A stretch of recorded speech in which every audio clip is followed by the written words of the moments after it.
Hey y'all, welcome to Simple Conversations. This is KJ. Hey, and it's Alice. So pause us for a minute, grab you something to drink, come back, sit down, and be a part of this conversation. Because we have a lot to say. Welcome to Simple Conversations. So, y'all, listen, this is our disclaimer. We're not here to give you any advice or tell you how to live your life. Well, maybe just a little. We're still trying to figure this thing out ourselves. Thanks for tuning in.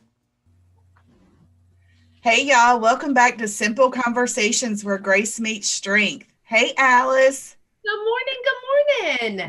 How are you? I'm good. How are you? Really good. Really good. So today is March. We are finally in March 2021. I'm ready for spring. We've had so much rain. It's so muddy. Everywhere is muddy. It is. It is. But the sun is shining. It is. I actually had to turn the air conditioner on yesterday and then turn the heat back on last night. And welcome to Virginia. Welcome to Virginia, right?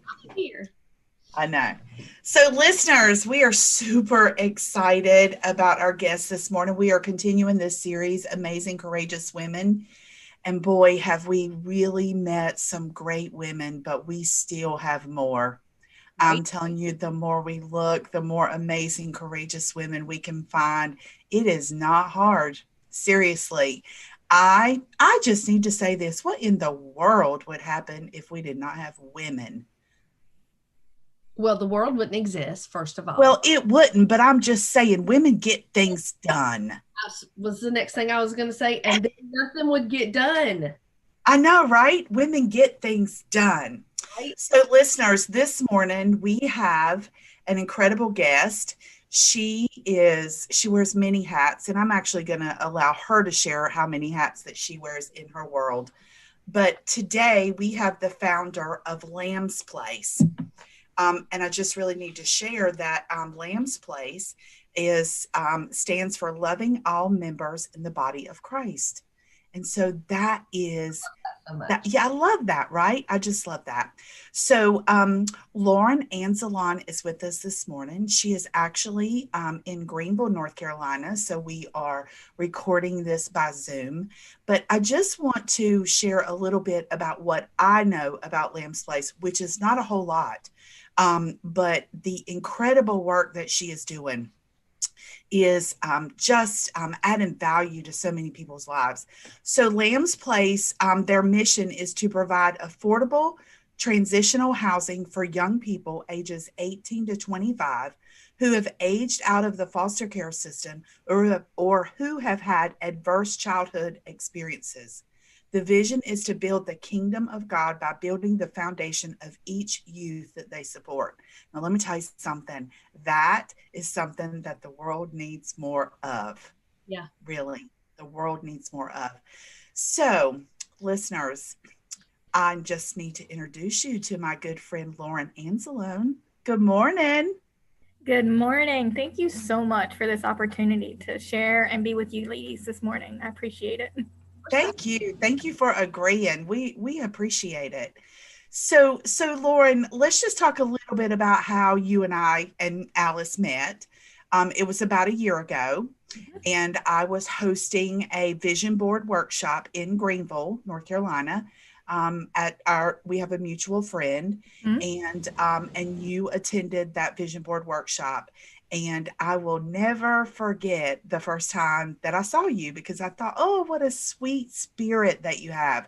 What a sweet spirit. But then the more I saw your vision board come together, I was like, this girl has some dreams and some visions. And so I just that your vision board was incredible. So I'm going to interject here and tell you that how true that is, because we have talked about your vision board when we've talked about other vision board classes. So yes, you definitely made an impact. That's for sure. Yeah. Absolutely. Well, that was the first one I've ever done. And it's cool kind of to see the vision board now and where I'm at now. So that was a really neat experience. So I'm glad I was able to attend. That's awesome. So some of those things that were on your vision board. Now, look, this is not a podcast about vision boards, but I am interested in for you to elaborate about that. So when you look at that vision board now, because that was your first time ever doing a vision board, and you look at it now, what has come to fruition out of that vision board? I'm just kind of having to take a minute and look back at it. Well, I mean, I think the first thing that just kind of pops off my head is that so LAMBS Place, just to kind of elaborate a little bit on what you said, is, we're providing affordable transitional housing. And so when I met you, we didn't even have a house. We were just starting. We were just kind of starting the sharing our vision, partnering with folks. Sorry, there's a train outside of our office. And so one of the things that just jumps out at me every time I look at the vision board is I have a picture of the house, and that we were going to have our first house. And we not only have our first house, we have 2 homes now. Wow. So we have a house for males and we have a house for females. And, just, I don't know, we're wanting to change lives, not only our, the young people that we're impacting, but one of the other things that's on this vision board is it says for future generations. So we don't only want to just break the cycle of physical poverty, we want to break the cycle of spiritual poverty. And, that'll impact generations to come. Yes. And so that's just, part of our vision. And, it's a God thing. It's his thing. It's his baby. He's put me on assignment. That was a reminder that I found on that vision board, that I have to kind of remind myself quite often that it's his baby, not my baby, and that he's just given me the opportunity to get to do this. So I'm on assignment for him. And in the last year, I've really had to learn a lot about fundraising and grant writing. And so that was another thing that was on the vision board too. I was actually having to write a grant the other day and having to look back at how much we raised. And it took over $10,000 just to open the first 2 homes. And so we've done that in a pretty short amount of time. And then to maintain the homes is a whole different cost. But God's just been really, really good through all of this. So yeah, that's kind of the things that kind of jump out at me when I look at the vision board. Mm-hmm. I love that, because see, that Bible verse that says he gives us the desires of our heart, like he gave you that desire because he knew he could trust you with it. Like he totally knew that you would do it and that you would walk it out. And I love that. I love that. So why do you have such a heart for children in the foster care system? So because God, because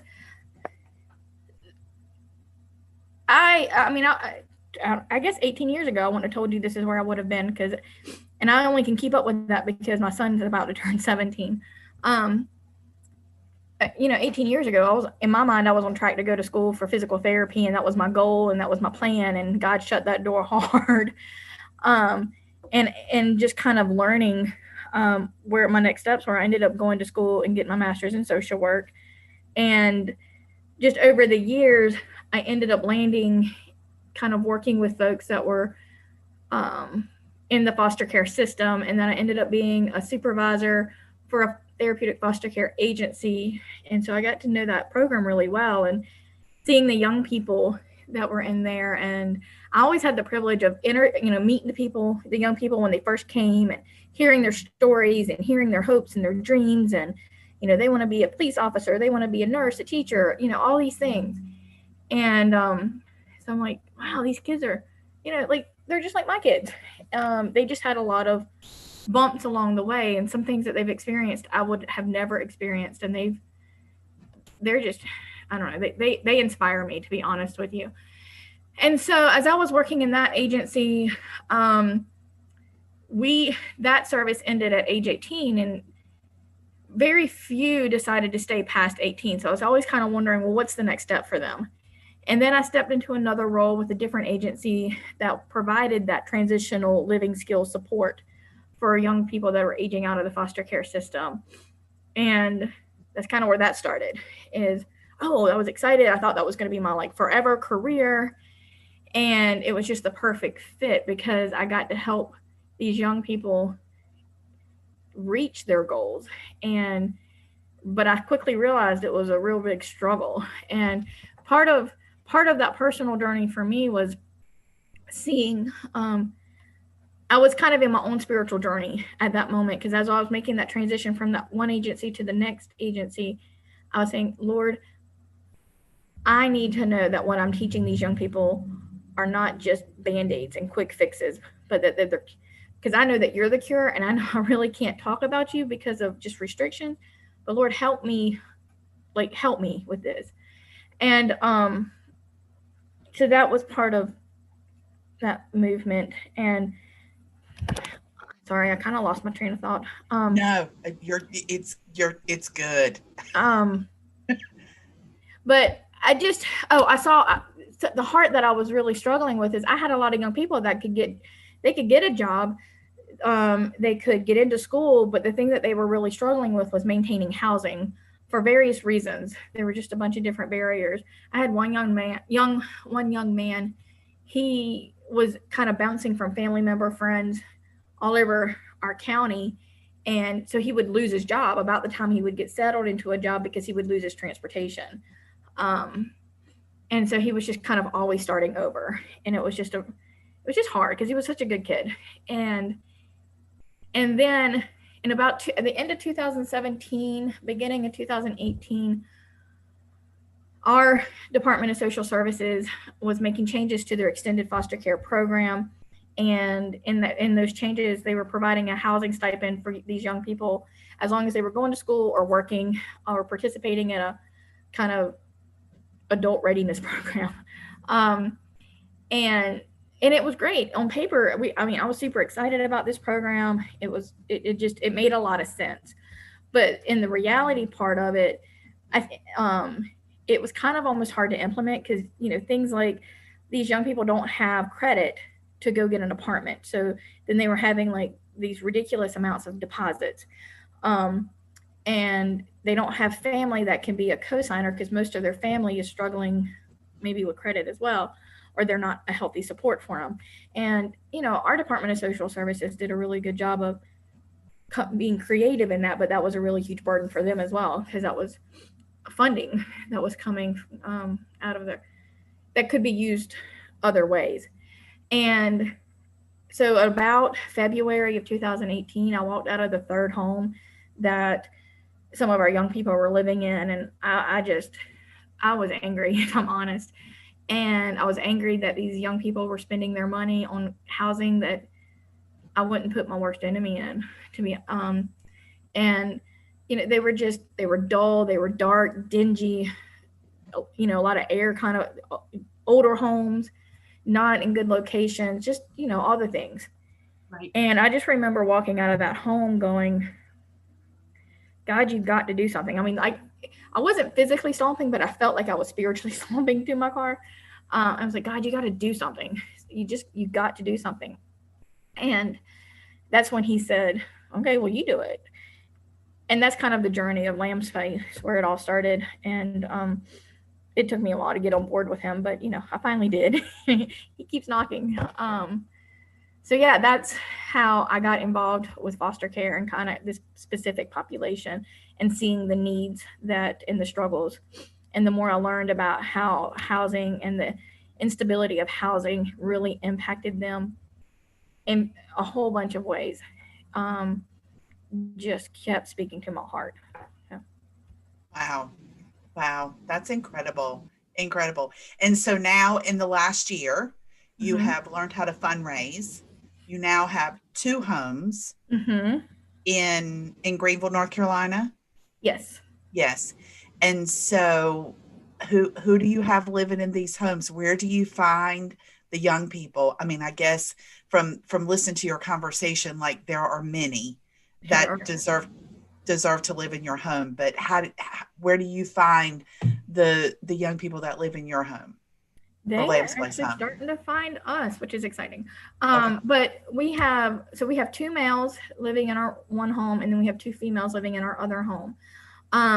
The other agency that I was working with before I transitioned into Lamb's Place, they have been incredibly supportive of this journey. And so all 3 of the guys that have been in the home, because we had one young man, he ended up leaving, and now we have 2 more young men have been referred from that agency.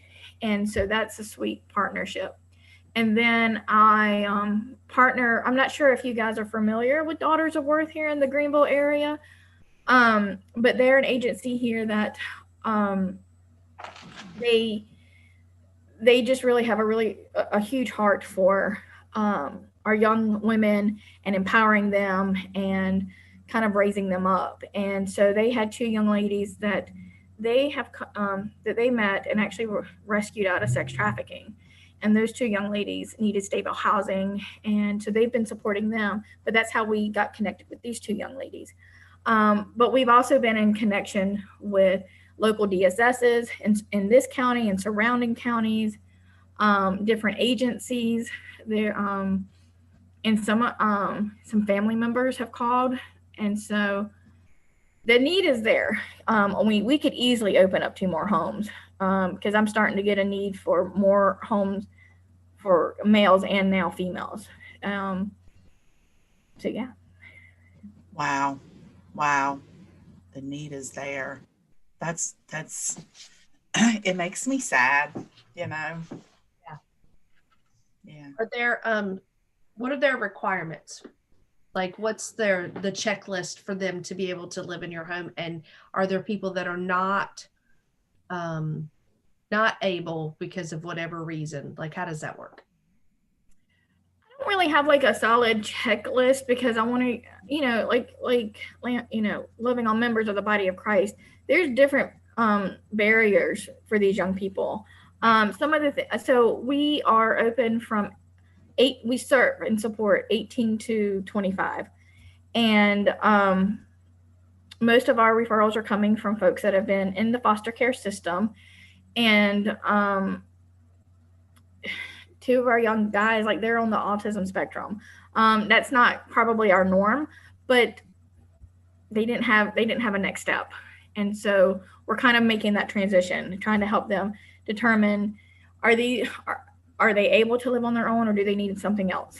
And because we provide a lot of independent living skills and transitional living skills to help support them.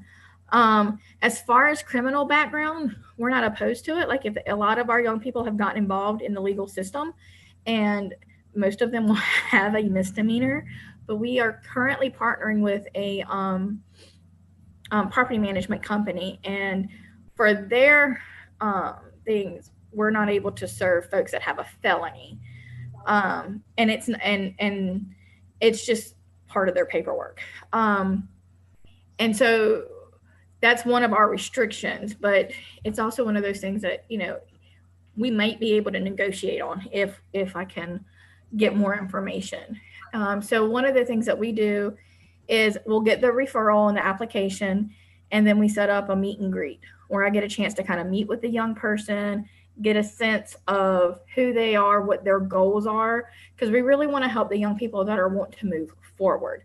Now, there are some young people that they're not ready. They're just not ready yet. And we would certainly try, but sometimes they aren't always the best fit for us. They might need a little extra support somewhere else before they come live with us. So they need to be independent, but still need support in developing those skills, and ready to move forward. So they're wanting to look for employment. They want to go to school. They just don't know how. They don't know how to get all these pieces done. And not every kid wants to go to school right away. They just want to get out and work and kind of figure out what they want to do next. So as long as they're 18, we can pretty much see if we can support them. They do need to be able to sustain their rent payment. So that is one requirement for them. So in order for them to do that, of course, they need to be working, or if they're in therapeutic or in the extended foster care program, they can sign the voluntary placement agreement, and that gives them their housing stipend.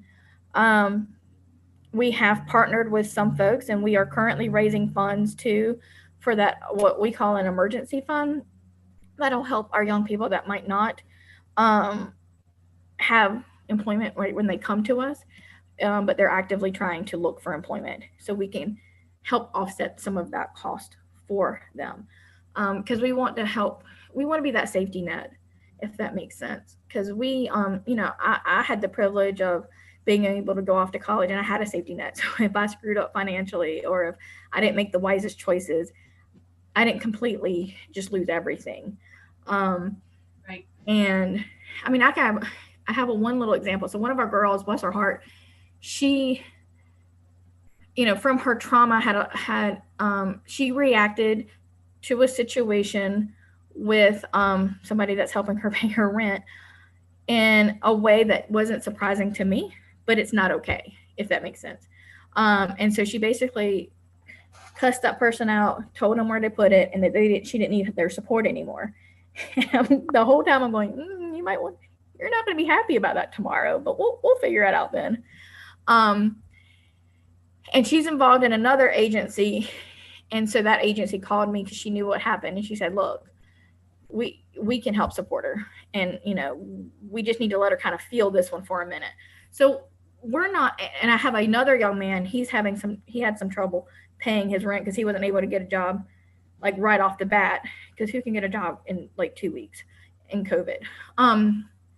And so we worked out a payment plan, and he was, just to hear him say, "Really, you believe in me and you think I can do this and you're willing to work with me?"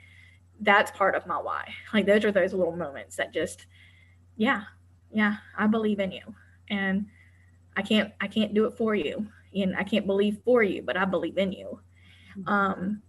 And he called me yesterday, and he was like, "Miss Lauren, are you coming?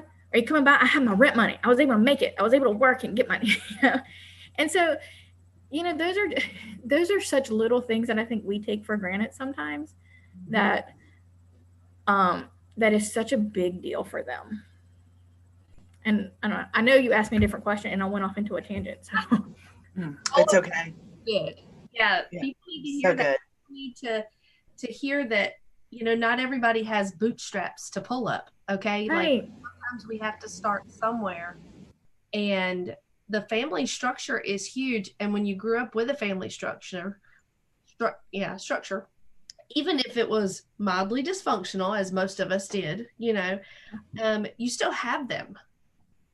But when you don't have them, and you don't have that to fall back on, that's huge. I mean, that's huge. Yeah. I love that you are investing in the young people, giving them a hand up, not a hand out. Love that. And that the value that you're adding, like, how incredible is that this young man called you yesterday, and he is so proud that he has his rent money. Yeah. Like, I just love that. I love that you're investing, giving them a hand up. And as a result, I mean, that's quality of life for a young man to know that he can be responsible and handle his business, and how proud he is to be able to do that. And if it hadn't been for you in Lamb's Place, he would never know that responsibility. Yeah, it'll be exciting to see him continue to grow. He's a lot of, well, I say that about all my kids, but it's true. They have a lot of potential. And it's just, when before Lamb's Place, and, I've always worked with young people, adolescents to early adulthood, just to see them kind of come back or check in and say, "Hey, Miss Lauren, this is what I'm doing." And it's cool to have a little piece of that. I may not ever see the end result, but just to have that little impact is just enough. Give us, what does it look like once you're in the house? So I'm interested in when you're teaching them like life skills. So have they already learned, or do you teach them like who does the grocery shopping, who's responsible for the utilities and making sure bills get paid, and do we balance checkbooks? Because I don't balance a checkbook anymore. But I mean, to learn to manage money and like those type of life skills. That's a great question. Thank you. So our house is right now, they are 3-bedroom homes, and they each pay their own amount of rent, and that rent includes the fully furnished house, which was all provided by donations. I do have to add like a God celebration in that one. And it also includes, utilities, internet, some form of cable, and there was some other things I can't. But basically, all your basic housing needs are met with their low rent. And so, as far as like they have to go grocery shopping, they have to do those pieces. Now, what we will do on the side is kind of help them. One of the things that we do and we focus on is their budget. So we will be meeting with them to make sure that they start developing their own budget. So what that looks like can be, so one of our young men, he is with DSS, so he has some leftover from his housing stipend. And so he wants to have a cell phone bill. He wants to have all these other things. So he has to learn how to budget that. Right. So he doesn't run out of money. And then as they're preparing he wants a bike, and I'm like, okay, so let's add that into your budget. And as they prepare to maybe start moving off, we'll also be including in that budget talk of, okay, what is it going to look like to move into your own place? Because here's a deposit. Here's how much rent and utilities, there's a deposit for your utilities, helping them prepare so that they can start saving and for that next step. If they need help learning how to grocery shop or cooking, we have a mentors program that we're developing and that we are implementing, and I'm doing a lot of it right now because we're still in the startup. But that's and so that would look like helping them understand what they need and go grocery shopping. One of the young men, he likes to call me all the time and ask if I can take him to the store or to go get this and the other, and I simply say, no, you can ride the bus.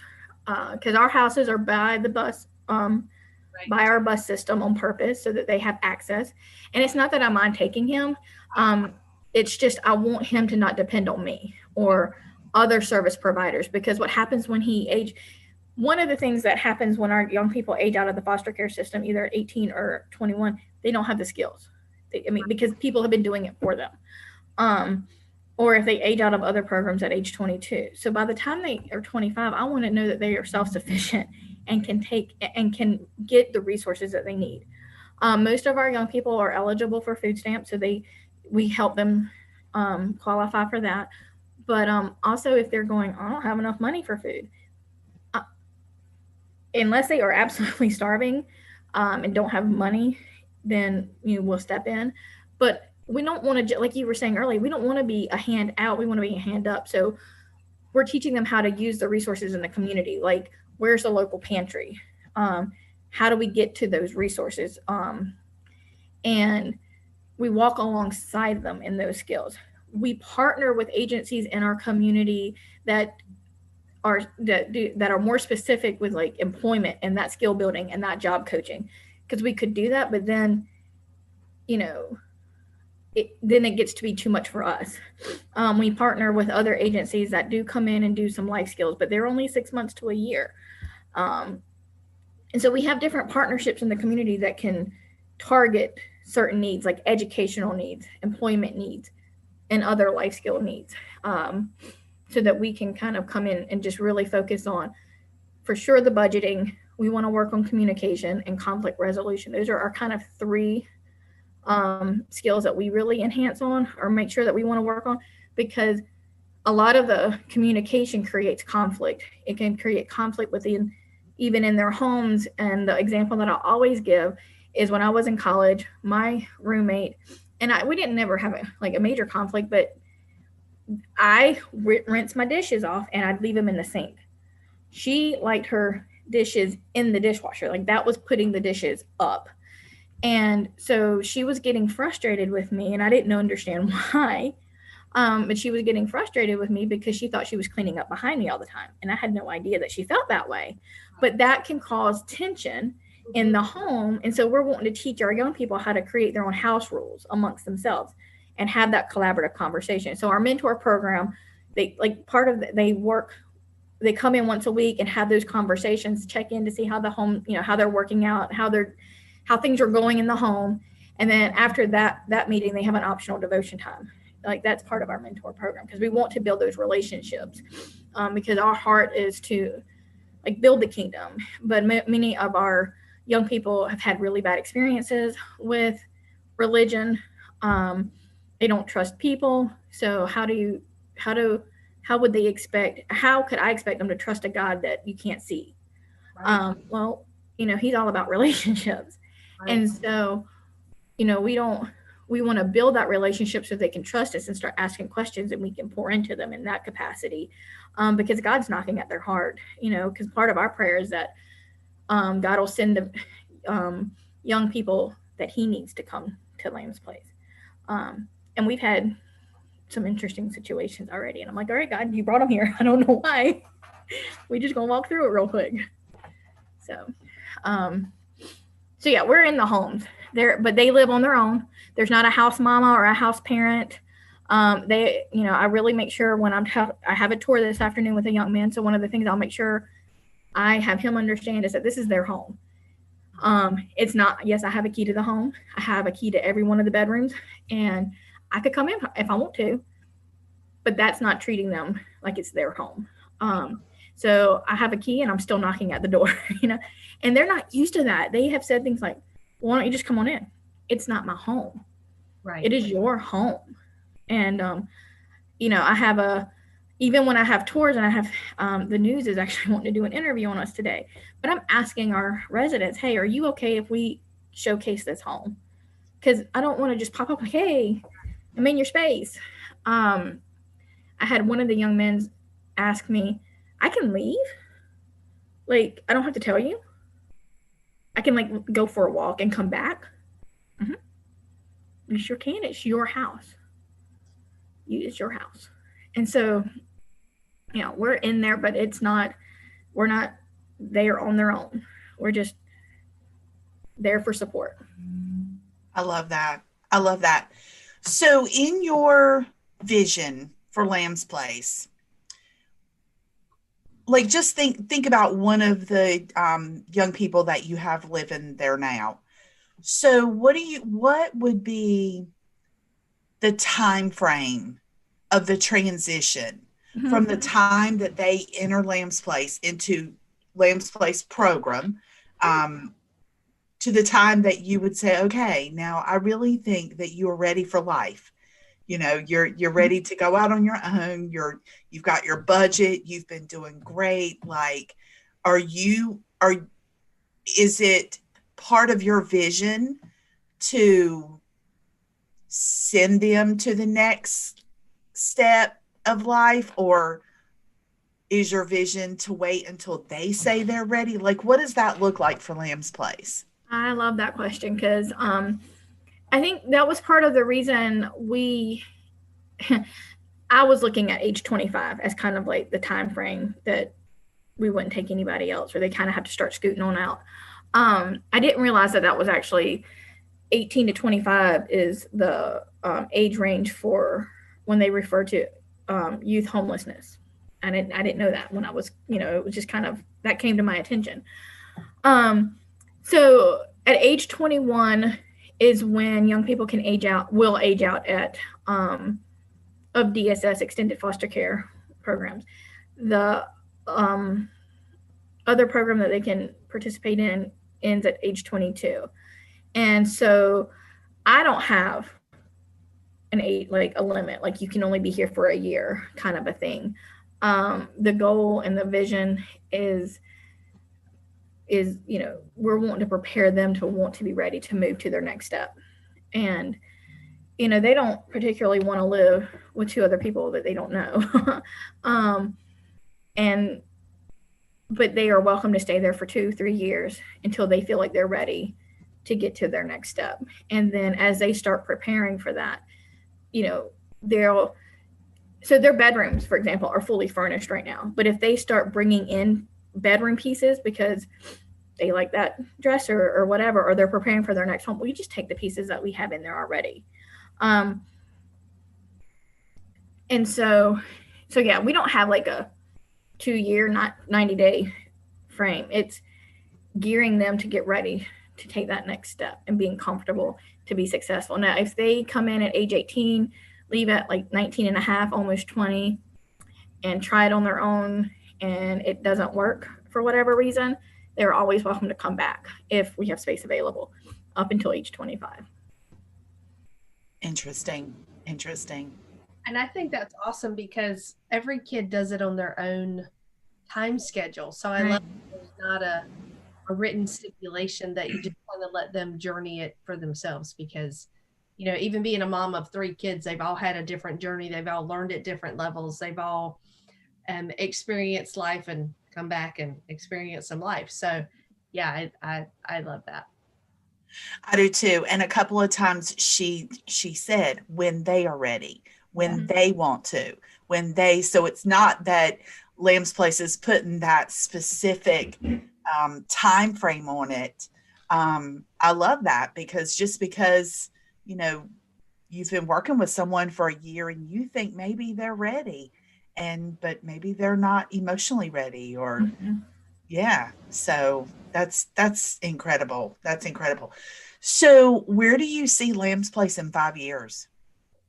I see that we will be serving all of the counties east of 95 for sure. Now, whether that's having a home in each of the counties, I don't know what that looks like, or if it's having enough homes where, kids from different counties are coming to us. So yeah, that's where I see us starting. That's awesome. What do you have any idea what the number is just in the county that you're in, which is Pitt County, North Carolina, correct? Yes. So are you asking like the homeless? Yes. Statistic for the this homeless statistics between the ages of 18 and 25, the population that Lamb's Place is serving. Like, do you have a clue of what That's kind of a hard number to kind of pinpoint. And the reason that is because a lot of folks that are homeless are couch surfing or kind of staying under the radar. So that's where it gets kind of tricky to find that number. But there's easily like 20 young people aging out of the foster care system or in that age range for each county in the surrounding counties. And, there's like a good, like 5, so it's like 100 kids possibly in Eastern North Carolina that could be needing Lamb's Place at some point in their lives. And so, and that's just me kind of doing quick estimates and just having conversations. There's nothing that I'm reading specifically, but yeah, it's hard to kind of get that number, get a pinpointed number. And so that's why we also wanted to open it up, not to just young folks that are aging out of the foster care system, but to young folks that have had adverse childhood experiences, because a lot of the peers of our young people that have aged out of foster care, some of their peers have never touched the foster care system, or maybe they touched it when they were younger, but they never went into foster care. Maybe they went into foster care and then aged out before they turned 18. So they're not qualified for the extended foster care program, but they need that support just as much as the other kids. And so as we continue to grow, I see us, getting referrals from our residents as well, because they're the ones that know. Yeah, right. Yeah. Better than the system would, right? Absolutely. Yeah. I can't really answer that question like with full statistics, but I do know that 1 in 5 young people that age out of the foster care system will experience homelessness. 1 in 5. Mm-hmm. Wow. Yeah. One too many. I like that. Yeah, for sure. So when I was like digging around for some, information about Lamb's Place, I saw that you have a program called Champion for Change. What is that about? I'm not sure. Okay. Was that on Champion for Yes, Change. yes. It was on Boys and Bolts. I'm sorry. I didn't mean to. No. Okay, no, I'm sorry. I know where it came from. I'm sorry. That was from where she took information from our website. So Champions of Change is what we were calling on our website our partners. They're wanting to come together with us and partner with us to be that champion for change. Yeah. Whether that's prayer partners, financial partnership, donation, like I said earlier, both of my homes, y'all, I can't even stress it enough. I go in them and I'm amazed. We're fully furnished by just generous donations. And I don't mean like grandma's couch from like third generations removed, I'm talking like leather couch, like nice stuff. And then it's always fun to watch how God put it all together, because it all looks like you like went on purpose and bought it together, you know? And so, that's been a wonderful way that people have partnered with us, is donating. I have a lady that's giving me an entire living room furniture set that I have to go get. That'll be ready for the next home. Awesome. And so, yeah, Champions of Change is just ways people can partner with us. Yeah. Awesome. I think just we've changed that name. That's why I think it's like it kind of. I'm sorry. Yeah. No, it's okay. It's my fault. I need to go change my website. Thank you. Because we're calling it like Impact Partners and Partners of Hope, things like that. Gotcha. Okay. I think it's important to hear some of the verbiage that you've used today, like couch surfing and things, and people thinking about deposits. And so my oldest son was a single dad. He actually lives in Greenville. Was a single dad for probably about 8 years before he married. And so I know the struggle of trying to work, trying to budget childcare, trying to figure out, like, even once they're school age, what are you doing with after school when there's just one person trying to manage that? And then I have we now call her our surrogate daughter, who came to live with us out of a difficult situation with already with a little one and then pregnant. And so they're 15 months apart, and her just trying to go from a really bad relationship to getting back on her feet, and how challenging that is with medical coverage and thinking about car insurance and having a vehicle and all of the things. How do you work and have 2 little babies? You can't put them in childcare. So without that family support system for both of them, that would have made the difference between sleeping in your car. Absolutely. And having a bedroom. Yeah.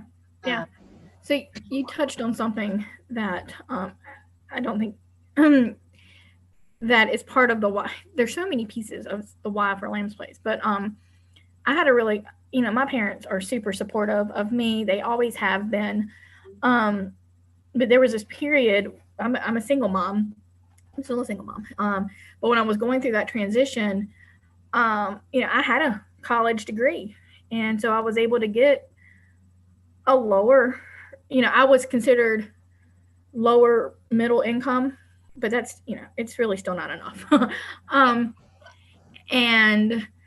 I went from 2 incomes to 1 income. And, at the time my parents were out of state and they were supporting me as much as they could. But it was limited. They were limited sometimes in what they could do, and my sister was in a different city. Again, she was very supportive when she could. She'd come and watch my kids when she could, but she was working, she had her own stuff kind of going on. And there were days that I didn't know where I was going to put the money that I had in my hand, as far as, do I put it in the gas to get to the job? Do I go get my kids food? Like, those are real life choices. Yeah. And I remember in that moment, I come from a good family, I come, like there was some of that stigma that was there, and shame and all of that went along with that. But I also know that that was also the time that, I got connected into a really good church. They helped me with getting connections into the community that helped me during that time.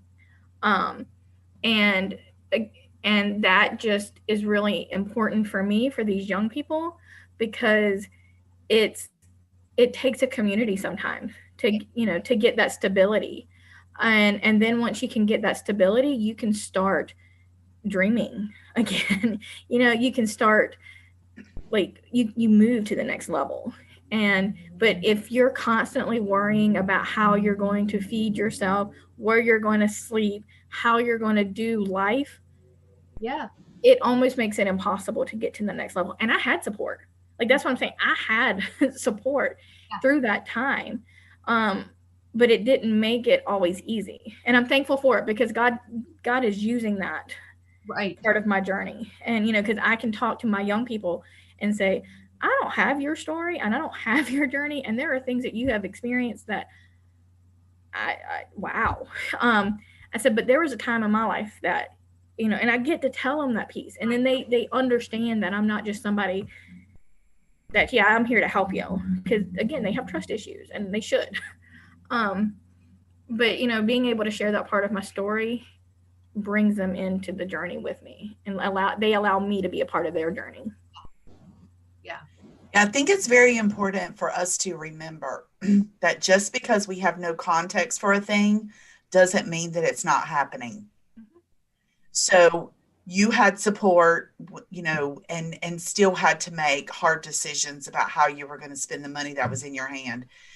Alice and I both, just like what you said, we come from good families. Like, nobody in our family would experience like living in their car, because we have family support. And I don't think, any of us three would ever be hungry, because we have family support, right? But these children, these young people that Lamb's Place is serving, have walked walks that none of us could even imagine. And I probably wouldn't live through. I mean, honestly, I'm an only child, and I'll just go ahead and say it. I've been spoiled all of my life.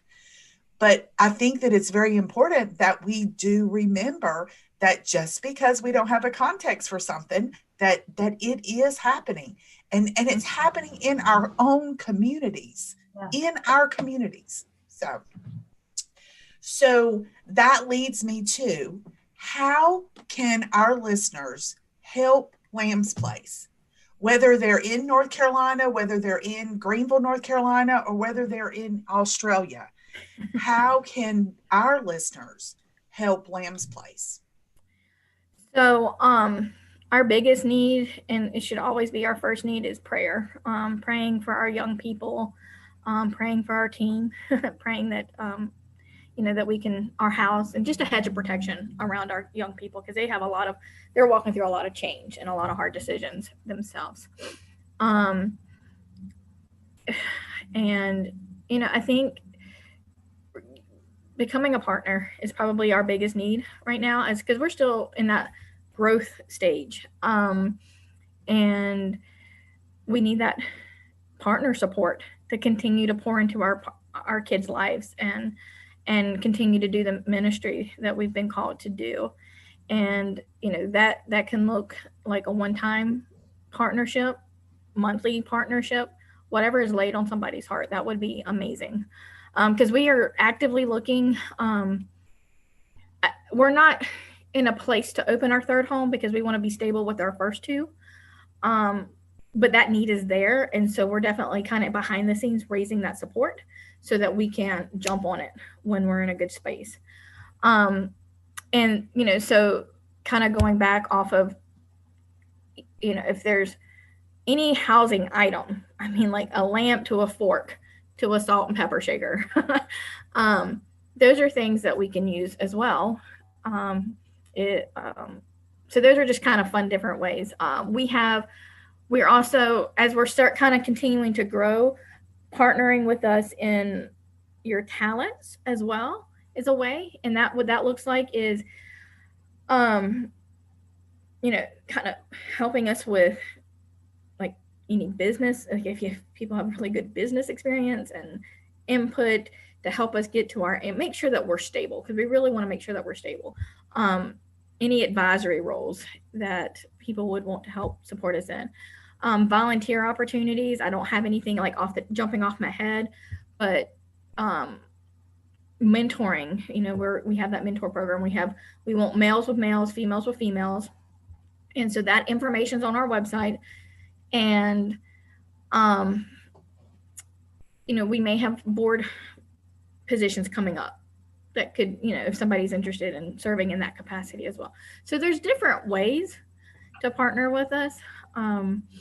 But prayer and financial partnership are probably our two biggest needs right now. That's good. That's good.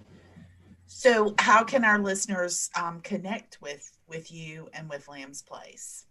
So we have we do have a website. It's lambs-place.org. We're also on Facebook, and we're also on Instagram. And all of our contact information is on all of those locations. Like, okay. Like my phone number, emails, and all of that information. Awesome. Awesome. And for the listeners, we will put that in the show notes so that you will be able to connect with Lamb's Place. So is there anything that we have not talked about today that you would like our listeners to know about you, about Lamb's Place, about the vision that God has given you, anything? That's a loaded question, because I could talk all day about this.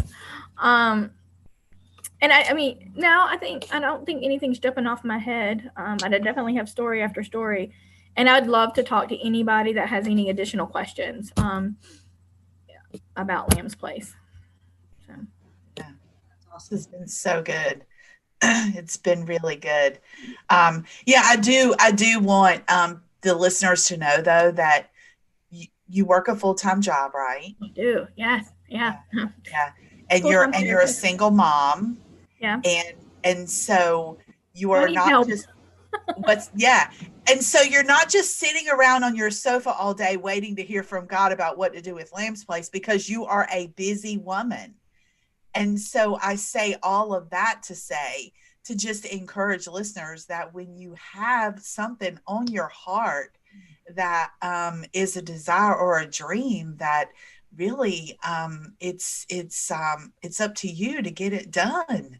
Mm-hmm. Up to you.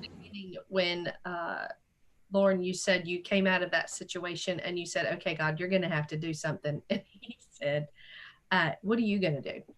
Yeah. And I love that, because I think that's true. I think often God is waiting for us to do our part so he can do his part.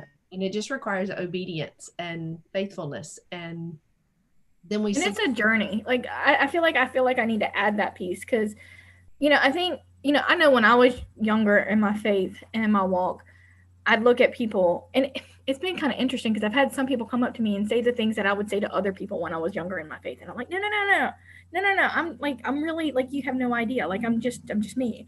Like, I'm just trying to figure out how to get my kid to school or to driver's ed after school. Like, those are the choices. Like, I'm just a normal person. But it's a journey, because, like, it took me 6 months maybe after I had that, like, moment at that home. And, he just waits for you. And that's the cool part that he's really kind of been showing me. I had to really walk through some deep trust issues that I had with him and with me, because I kept trying to sit on the throne. He kept saying, nope, get off. And so as much as my heart wanted to be obedient to the things I feel like he was calling me to do, it took me it's taken us, what are we in, 2021? We started in 2018. And a lot of that was just him working on my heart and helping me learn to trust and know who he is in a way that's bigger than me, because Lamb's Place is beyond, it's beyond me. And I can tell every time that I keep trying to put my hands on it and trying to direct it and steer it, because everything comes just to a halt. It's just, and I feel like I'm banging my head against the wall. And I've had to do that enough times, and he lets me do it enough times that I start recognizing it a little sooner. Like, oh wait, that's starting to hurt again. Hold on. And then when I recognize it, I'm like, all right, God, you're right. It's your baby. I don't know why I'm worrying about this. Like we didn't have a kid in our home for 3 months, and my old self would have been a hot mess. Like, how are we going to pay for all of this? How are we going to do? Da, da, da. And God, I mean, he would send, I got so many God stories. It's amazing. He would send like a check in the mail from somebody I didn't know from doing things like this that would just remind me and speak to my spirit and say, Lauren, I've got this. This is covered. This is my baby. Like, stop, get off. And then, the girls' home that we just opened, we opened it, y'all, in 3 days. That is nothing but God. And I don't mean like opened it. I mean, like, we got the keys on a Friday, fully furnished by Monday for them to move in. That's God. That is not, I mean, those are the things that he keeps showing me, but he had to work that out in me. And I'm still working it out. And so it's such a journey.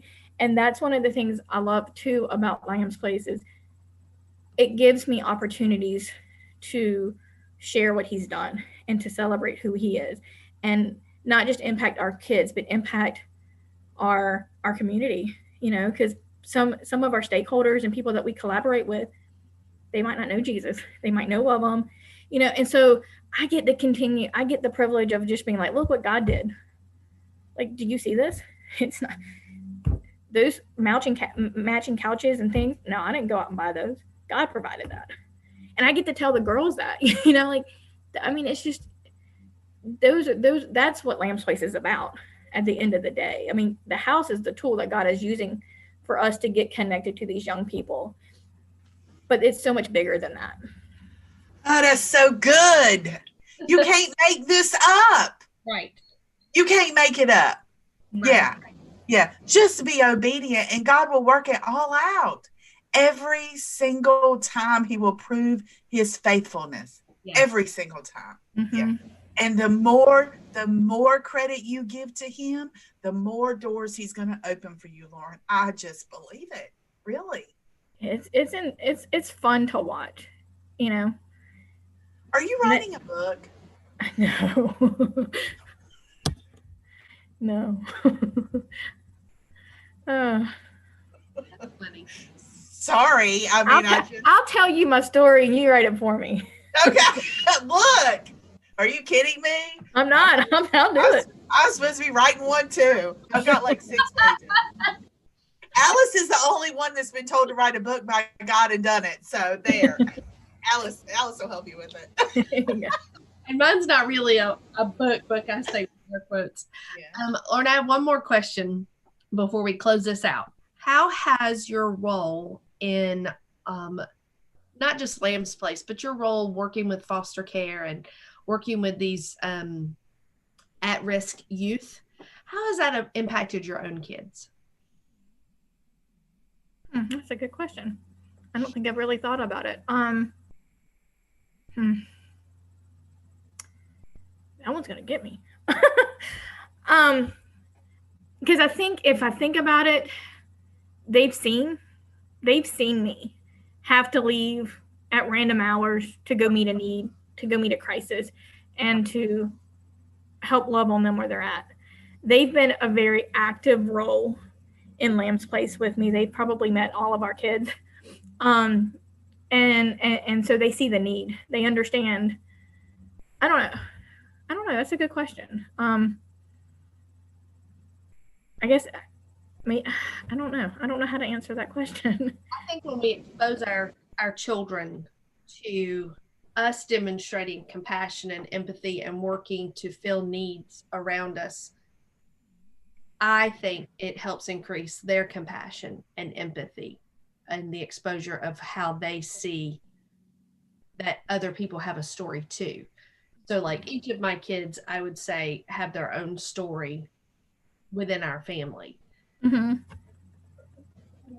But I think when, like when Tony came to live with us, she brought her own story. and then that impacted our stories, right? But I just think that when our kids are exposed to needs, when we're helping to fulfill some of those needs, I just think it creates compassion within them rather than sheltering them from a world that has need. Mm-hmm. Yeah, it's been kind of fun because over the years, my boys are in Christian school and I'm so thankful for it. But they haven't been exposed to a lot of the things that you would see in public schools or just things. I mean, I remember when my oldest son went to driver's ed here in Pitt County, and it was in a public school setting, and he came home the first day and said, "Mom, I have never heard the F-bomb so many times in just a normal conversation." I'm like, I know, that's a thing, and I remember I was watching a documentary that my clinical supervisor recommended, and she kind of warned me that it could be a lot to handle. You don't really, just watch, you might not want to watch it with your kids, but I'm very open with my kids when it comes to seeing different sides. And so one of mine wanted to watch it with me, and I said, okay, but look, you might hear some language and you might hear some things that you're not used to, or, and the documentary, they did a really good job of touching on the issue and showing the need without going over the top, if that makes sense. And so, we're able to have those conversations that, yeah, y'all are from a single parent and y'all are blessed, compared to some of these other kids that are on the struggle, and it'll be fun to watch what God does with them through all of this, and how because they both have a very servant's heart, and they will help if you ask them to help. Yeah, I love that. Okay, we ready for our rapid fire questions? Oh my goodness, I don't know. My finger. It's fun. These are the questions that we ask each woman in our Amazing and Courageous series. So, Lauren, when you need to be brave, but you feel fear, what do you do? I stop and be still, and know that he's with me. That's being still was something that he just really put into me before all this happened. Yeah. Good. What's a snapshot of an ordinary moment that brings you great joy? Seeing my boys succeed and doing the things that they enjoy doing, watching my youngest play guitar, watching my oldest just he's just growing, and those bring me a lot of joy, just watching them. Yeah. Okay, and the last one, what do people often get wrong about you? I don't know how to say it, because I don't think people believe that I'm an introvert. I'm truly an introvert. And then two, that my bark can be pretty loud if it needs to be. And I think that's one of the reasons I can connect with some of these kids. I can be nice, but when I have to hold you, I can hold you. So I can be tough. I can be a tough cookie if I need to be, but that's not my go-to. Listen, that's valuable. That's valuable. Yeah, absolutely. Yeah. I can hold my own if I need. That's the phrase I was looking for.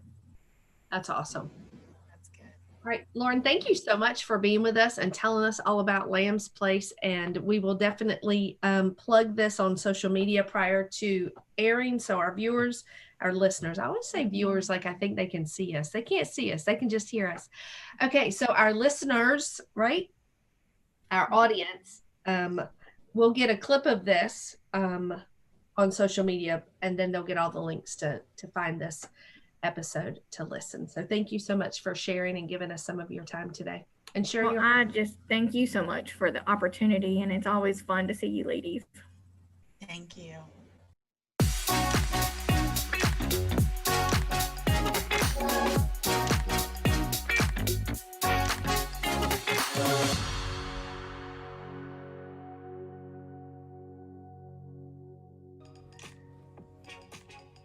Hey, you guys, we just want to say thank you today. We want to thank our listeners and those of you that have subscribed to the Simple Conversations podcast.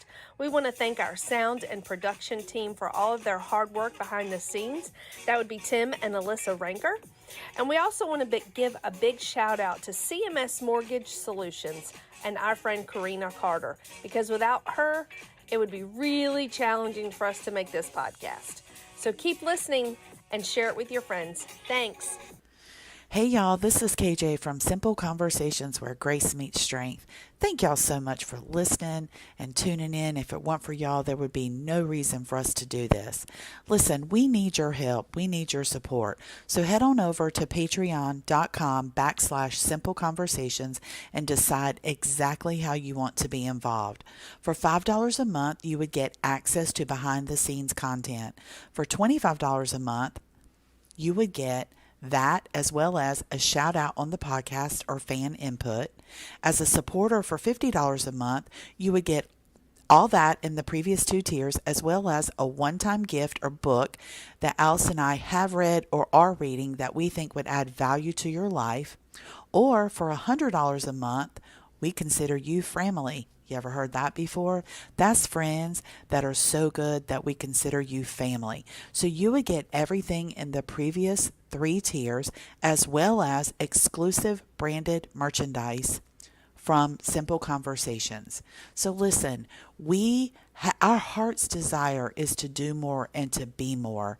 And so in order for us to do that, we need help. And so we're dependent on you to help us make that happen. So thanks for tuning in and thanks for your support. See y'all.